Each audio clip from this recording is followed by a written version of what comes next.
Hello everyone, this is Bobbin Threadbare and welcome back to Weaving Worlds. For today's video, I'd like to discuss endings, and I'd also like to be a bit more subjective than usual. You may have noticed, but I try to leave the creative process up to you, the creator, and as such, Weaving Worlds videos are about presenting new possibilities and new options. But for this video, I'd like to shut some options down. I have some strong feelings about certain kinds of endings, and so I'd like to explain what those endings are and why I think authors should try to avoid them. So let's get into it. Number 1. Never indulge in sequel bait. When you create a story, your goal should be to create a complete story, something with a beginning, a middle, and an end, and that end should resolve the main conflict. You don't have to tie up every plot thread, since sometimes life can be a little messy, but the main plot of the story should end when the story does. Sequel bait, at least in the sense that I'm using it, is when you hint or promise that the main conflict isn't over, that the story isn't done. And so the reason that this is a bad ending is because it isn't an ending. Now, there are good ways to promise sequels. Lord of the Rings, for instance, isn't 3 stories in 3 books, it's one story that just so happens to be commonly divided into 3 books. But in this case, the story doesn't pretend to resolve itself, and the following books pick up exactly where the first one left off. So if you're creating a work that spans multiple volumes or issues and was always meant to be that long, then you aren't sequel baiting. Another exception would be like how the early Marvel movies handled things. In the first place, they knew they would have sequels, which is helpful, and in the second place, they put the sequel hook in an extra scene after the credits rolled. More importantly, this extra scene doesn't alter the original story, and its existence doesn't render the film incomplete. All it does is promise that there will be more stories that involve these characters. And so if you feel the need to indulge in sequel bait, that's how you do it. The story is complete, nothing about it is undone, but there may be further stories to tell in the future. Number 2, let your story change the world.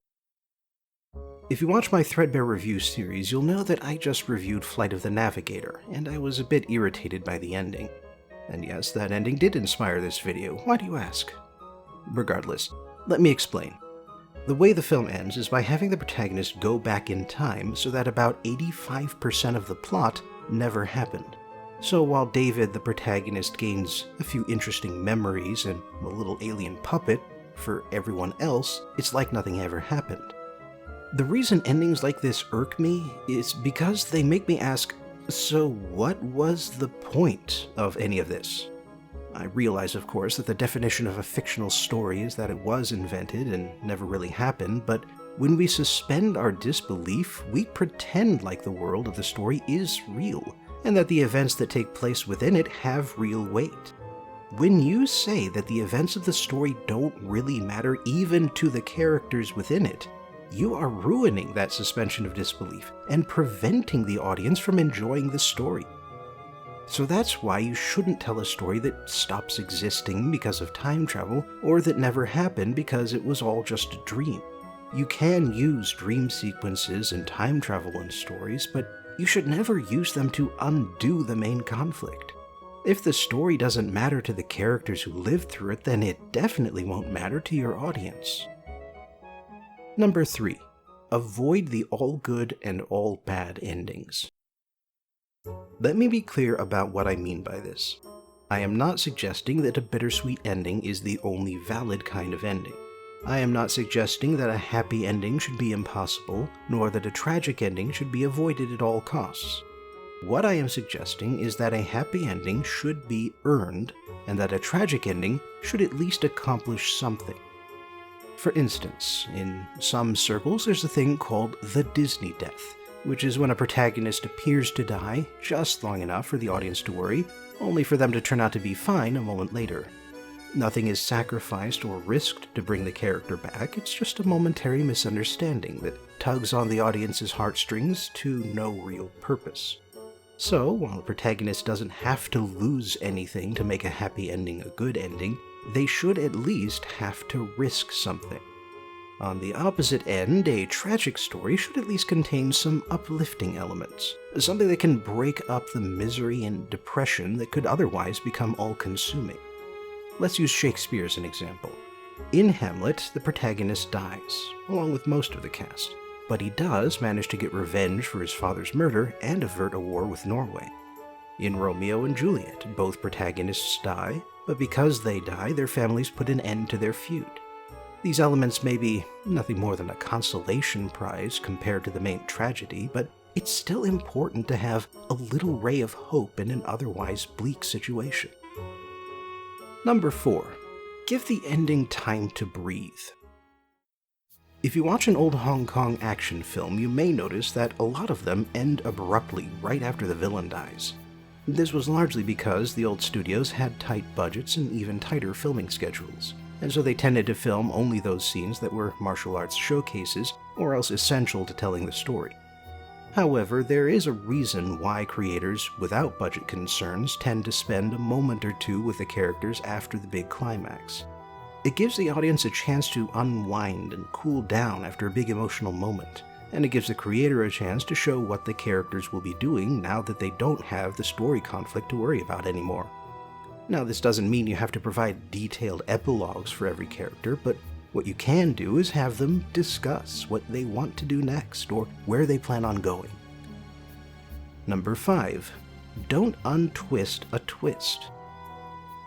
Sometimes a creator will come up with a brilliant idea, a twist, midway through the story that will shock and surprise the audience. And sometimes a creator will decide to undo a twist, either because they think that doing so would be another brilliant idea, or because the audience didn't like the first twist or otherwise didn't respond the way the creator wanted them to. And I would just like to say that doing that is generally not a good idea. It's the same reason why you don't want to create an ending that undoes the story. If nothing that happened mattered, then what was the point? It's the big reason why Ocean's 12 is a weaker movie than Ocean's 11. In Ocean's 11, the twist is that there are more moving parts than we, the audience, know about, and so what looks like a failed heist is really a success. In Ocean's 12, the twist is that there are fewer moving parts, and so what looks like a failed heist is actually a big waste of time. And that's the metric you should use for when you want to rework a twist. Are you trying to adjust and add to the past, or are you trying to rewrite the past and make it so that the twist and everything it changed never happened? Unless you really screwed up, you should always stick with the former. Number 6. Never fear a fan theory. I keep coming back to this, but that's only because it keeps being important. Don't let fan theories change your story. If someone in your audience guesses the big twist at the end of your story, that's a good thing. It means your audience is engaged and your story makes sense. And while some of your audience might not be as surprised as others, they will all agree that you created a good story. Surprising everyone with a worse ending is not worth the trade-off. Number 7. Always keep your ending in mind. Some folks start creating a story with no idea of where it's going to end, and that's fine. I've done so myself. But it's also a good idea to think ahead as you're creating, to think 2, 3, 4 steps ahead of the current story and create an outline of where you want to go. Thus, while you might not have an end in mind when you start creating, you should have one in mind before you reach that end. That way you can build up to it, hint at it, start tying up loose ends and filling in plot holes so that the ending doesn't leave any important questions unanswered. And while not every creator gets the opportunity to end things on their own terms, well, it's still better to try than to just flail about. According to the old saying, the journey is much more important than the destination. However, a bad ending can leave a bitter taste in the audience's mouth and forever color the whole story that preceded it. So make your ending count. And make sure your ending makes your story count. Thanks for joining me again for today's journey into Weaving Worlds. Please like, share, and subscribe because that raises my visibility here on YouTube. Check out my other stuff if you have some time, support me on Patreon if you have some money, and I hope I'll see you again for the next video.